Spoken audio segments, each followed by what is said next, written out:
Bienvenue sur Flight Deck Analytics, votre briefing exclusif sur les affaires du ciel. Pour un passager, une remise des gaz peut sembler effrayante. Mais pour un pilote, c'est une procédure parfaitement maîtrisée, facilitée par une commande essentielle, le bouton TOGA, Take Off, Go Around.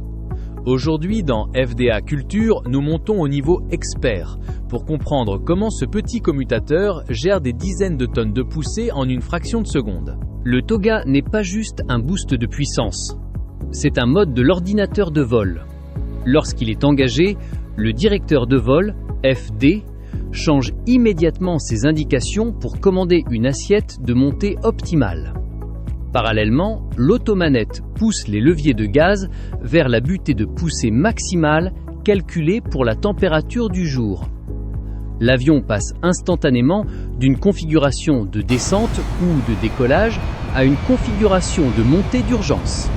L'ergonomie varie selon les constructeurs. Sur Boeing, il s'agit souvent d'un bouton physique situé sur les manettes de gaz, que l'on presse avec l'index. Sur Airbus, il n'y a pas de bouton. On pousse les manettes de gaz au-delà d'un cran physique, appelé detent, jusqu'à la position maximale TOGA. Dans les deux cas, le résultat est le même.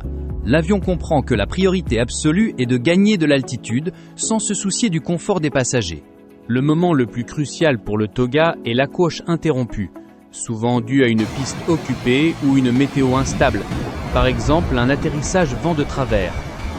En activant le TOGA, le pilote décharge sa charge de travail mental.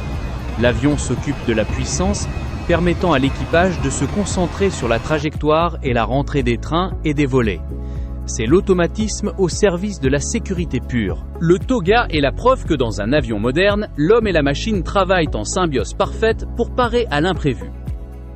C'était notre dossier expert de la série FDA Culture. Dites-moi en commentaire si vous saviez que les manettes de gaz bougent toutes seules sur certains modèles quand on active ce mode.